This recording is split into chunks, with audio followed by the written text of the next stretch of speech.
Hey there, welcome to First Look.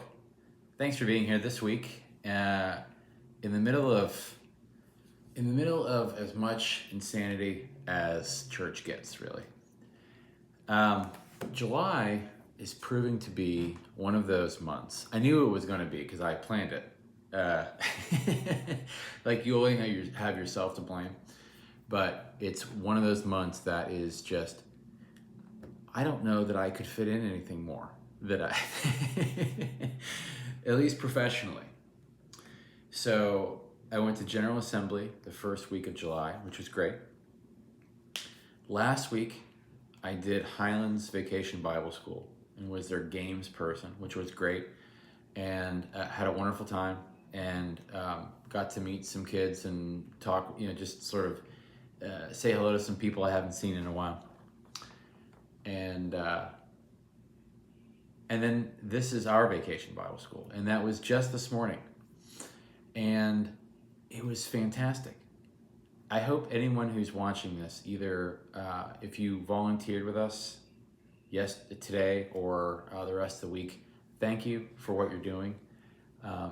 It was already like just one of those things that you felt like was just a really special thing, and this is my first year in a long time being the primary person for VBS. I'm usually like the other person, like the helper person who does something.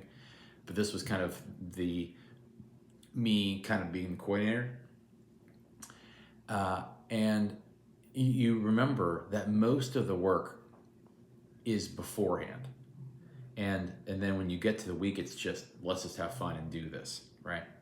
Well, the only way that the week can be like that is if all these other people come alongside you and do the part that they're meant to do. And that's what that was. And it's great. And the kids are great. And we're having a great time. So look for photos and things like that. And thank you to all who supported, whether you were able to volunteer or made donations or any of those things. It's wonderful. And then next week we have a mission week, which is 4 straight days of different missions, local missions. So we're at the Hub, we're at Northmont, we're doing cleanup stuff, we're doing something with North Hills Cares, which is like a lunch program.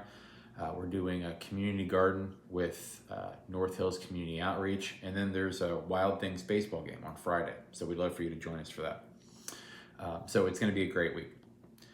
And then I think after Mission Week, I think I'm going to just collapse into a puddle. I think that's the plan. So, so it's been a wild kind of thing, but it's also part of what summer's supposed to be.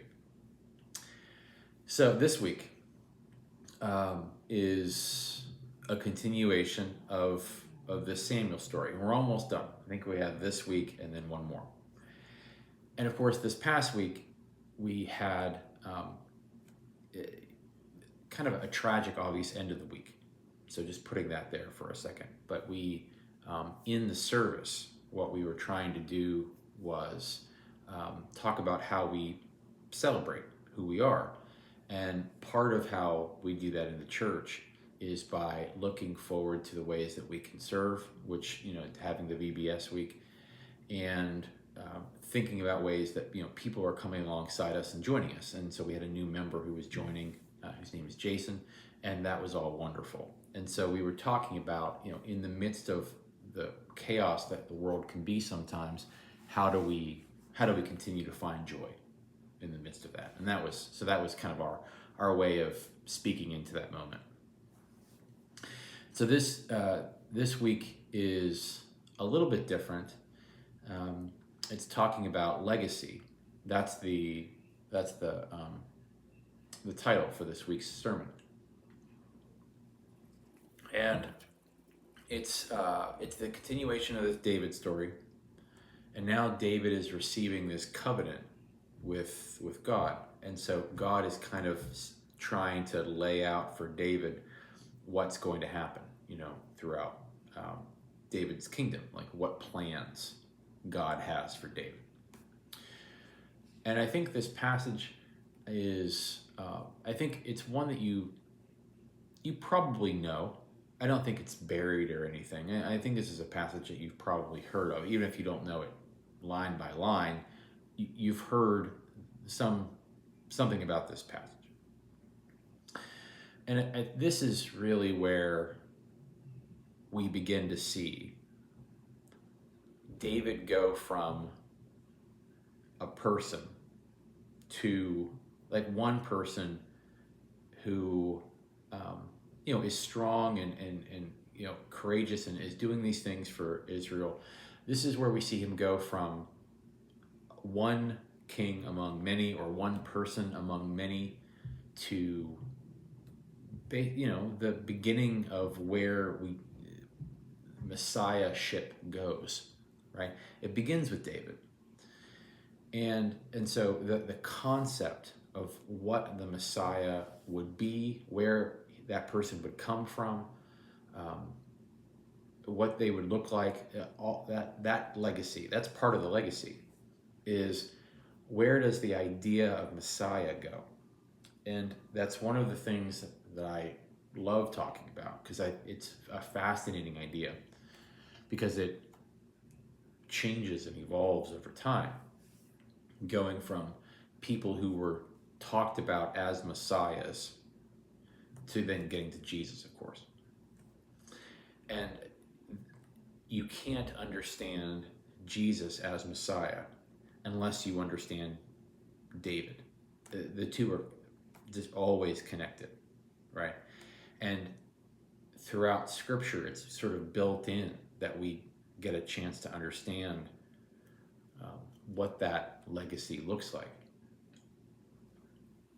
And it's a great parallel, actually, to some of the things we're doing in the church, because literally this evening, we're having a meeting, our first meeting of the steering team, who's going to be helping us get ready for our 100th anniversary year, which is next year.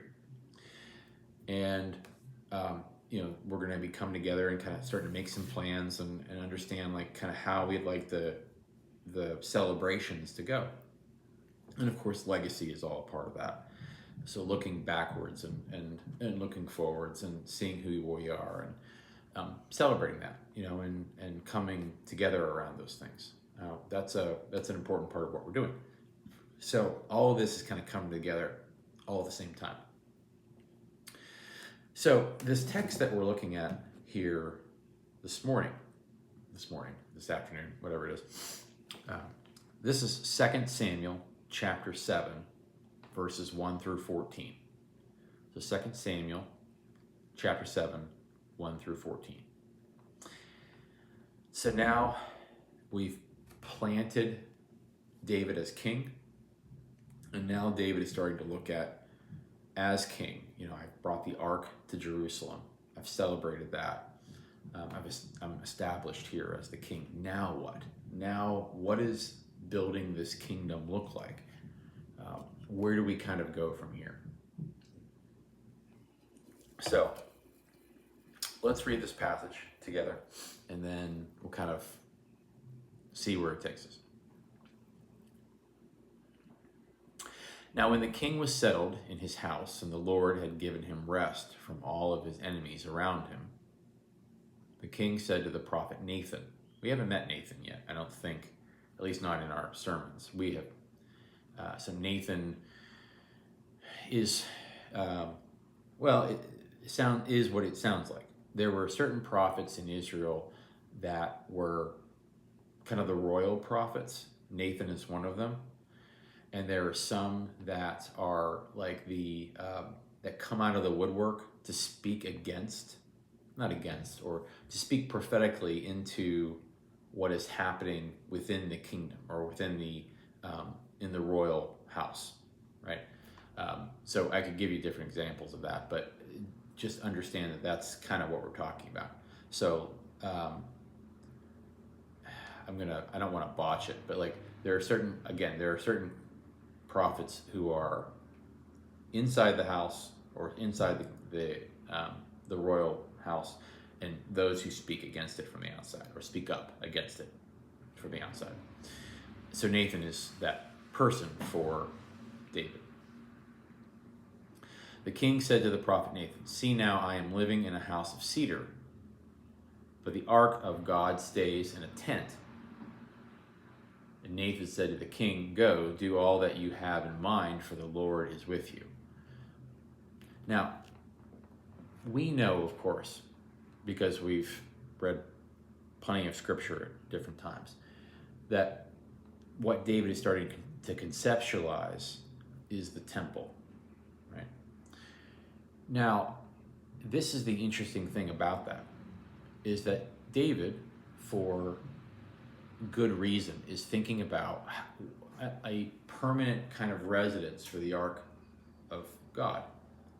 You know, that makes sense. It's very important to have it in a structure that is mobile, feels not only not permanent, but like maybe not as protected as it needs to be. And so David is thinking, like, if I have a home, you know, I'm not sleeping in a tent, you know, I have a permanent home, then shouldn't the Ark of the Covenant have that? Just respectfully, shouldn't that be true? And that all in our heads makes sense. Permanent residence is the way that we all understand how we exist. Now, not everyone in the world exists that way, but we know that that's how many of us think of how we exist in the world, as having a permanent residence, and that's what David is seeking. But remember, it also the Ark of the Covenant also represents God, right? So God's presence with them. And so what it's saying on some level is, what he's trying to say is, God has this permanent residence in our world, in our life, in our kingdom, in our society. So shouldn't I be building that for God? All good thoughts. You're going to hear a little bit of pushback, I guess you could say. And so I want you to be thinking about that as we kind of move forward here, because there's a little bit of, I think there's a kind of a lesson for us here, for the church, in this conversation that David has with God. Okay, so, all right, so just picking up again in verse 4. But that same night, the word of the Lord came to Nathan.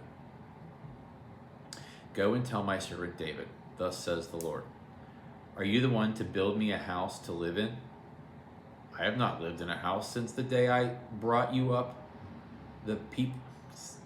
Let me start again.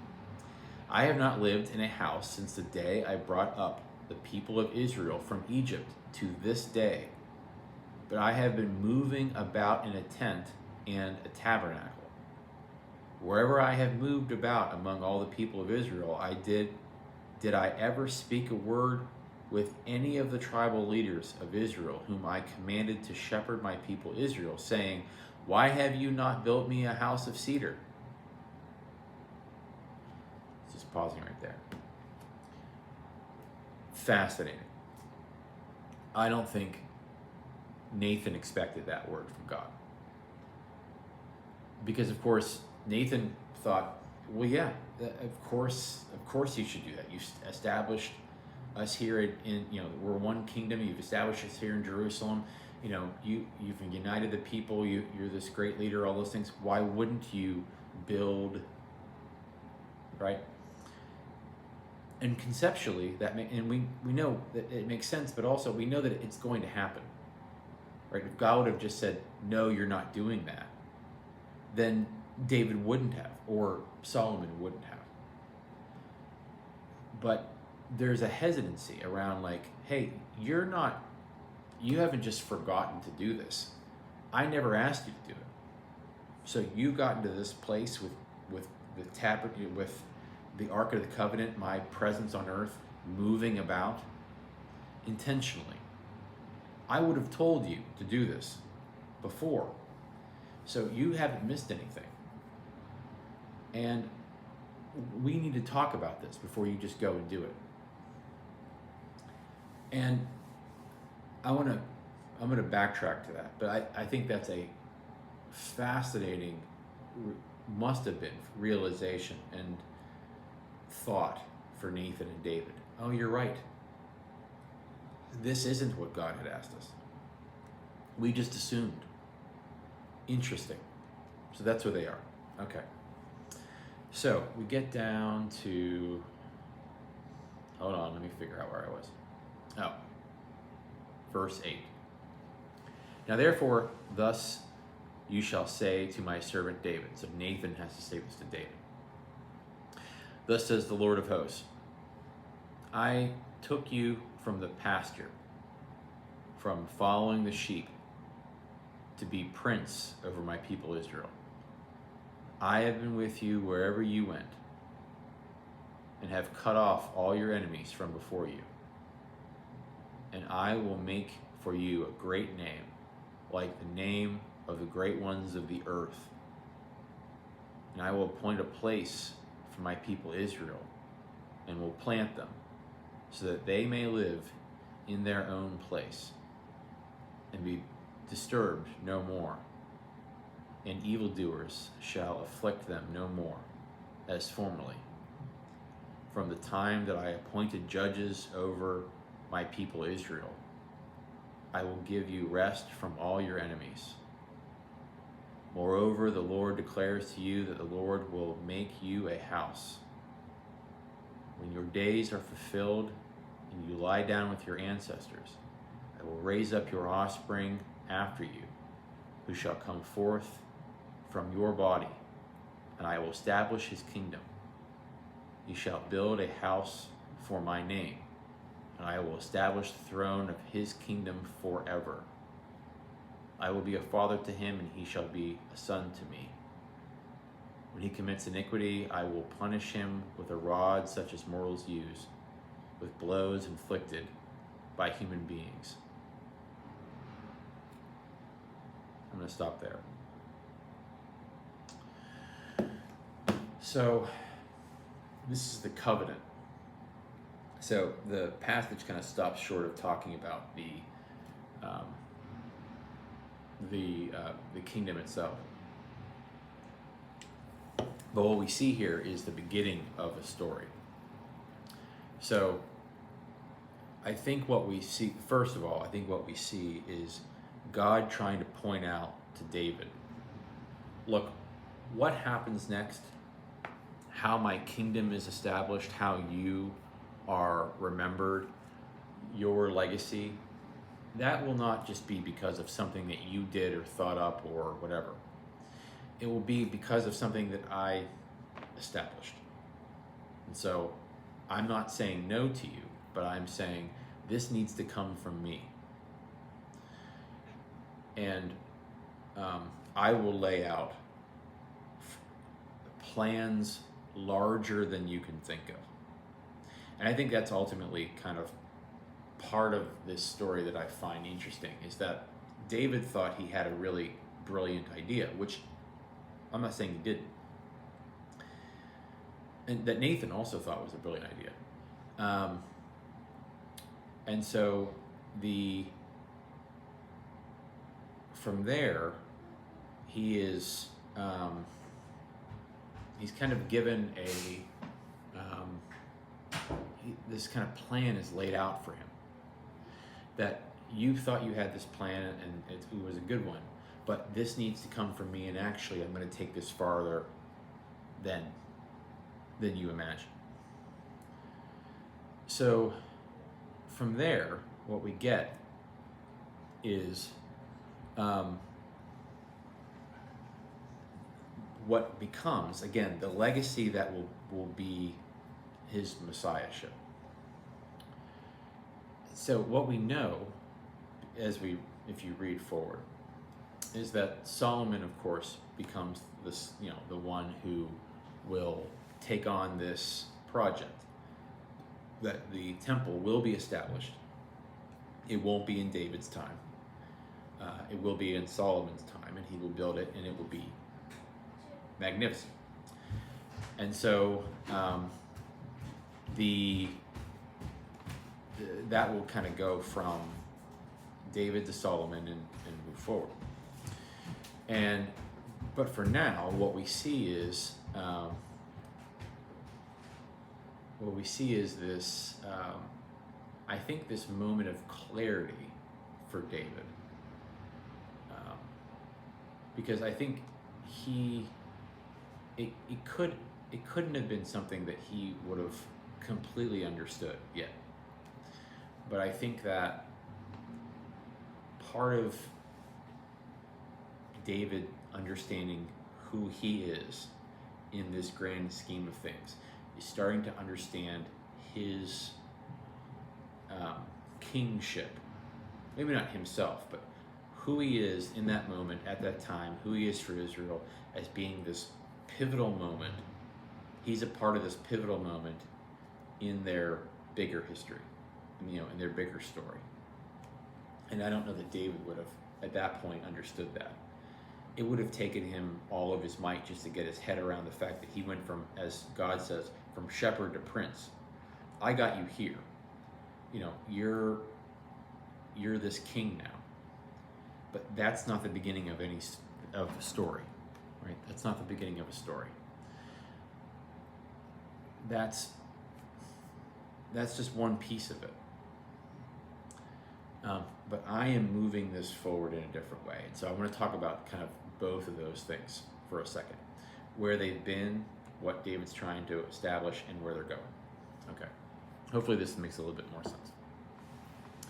The first element is that God says to David, listen, I didn't ask for this previously because I needed God, the presence of God needed to be something that wasn't established in the way that humans establish things. I always think it's fascinating that God kind of pushes against what the people want, but then eventually kind of gives them a version of it with the knowledge that it may or may not work out the way that they think. So God was, said to the people, you shouldn't have a king, and tries to give them ways out of it, but then eventually says, okay, I'll give you a king. And this is a little bit of the same. You wonder if David wouldn't have come to, and said, I think I should establish this temple, this house for the Ark of the Covenant. Where was God headed with that? But all of it's connected. So it makes you think about, the first thing it makes you think about is how tied are we to, buildings and structures and, that being the way that the world works. Because what's interesting in this passage, of course, is that God is saying, look, I was supposed to be on the move. I wasn't supposed, up until this point, I didn't need a building. Which makes us kind of think about, where does real ministry, where does real community happen? How does that work? And even if we have buildings, how permanent are they? It kind of reminds us that the things that we hold on to that we think are special, perhaps they are special, but they also only last so long. And so I think that's, but the ministry and the God that we serve is bigger than that. And I think that's a really good lesson for us in terms of understanding, the fact that we have buildings and facilities and church buildings and sanctuaries, but all of those things change and move.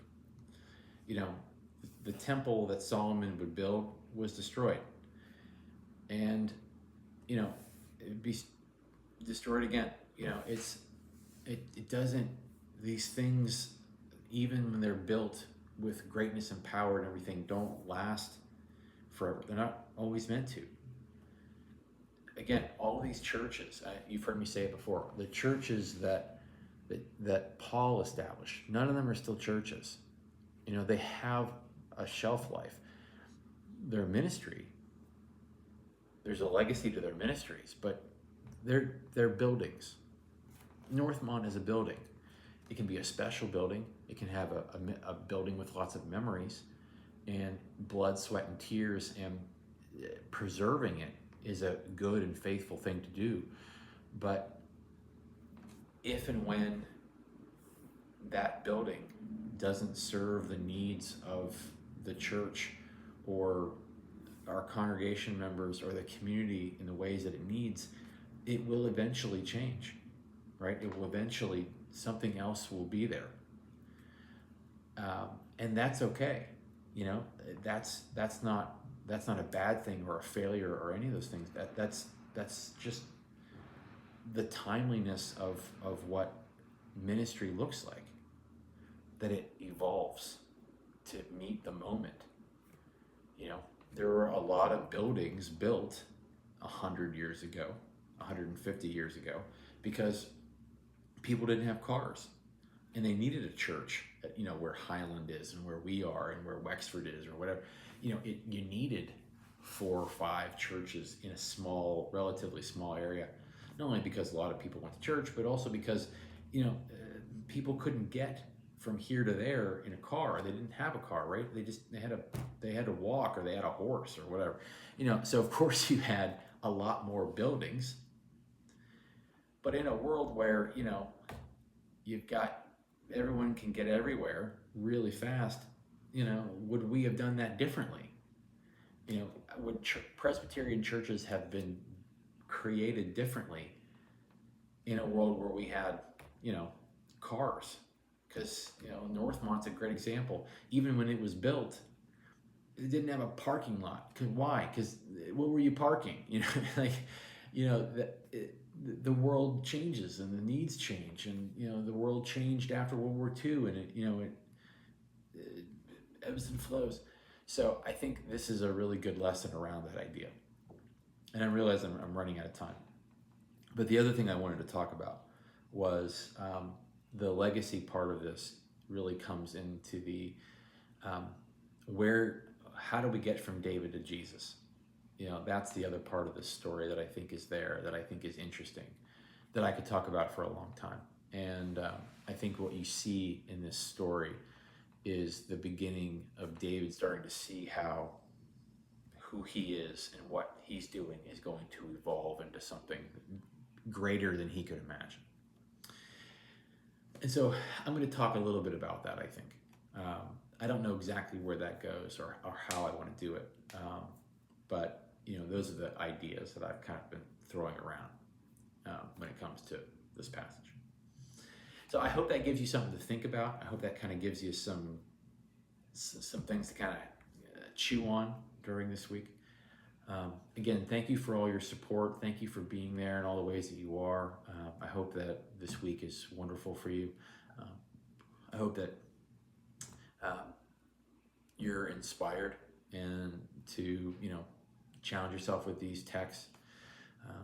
So I'll leave you with that. But thank you for joining me again this week, and I look forward to seeing you for another First Look. So for now, take care.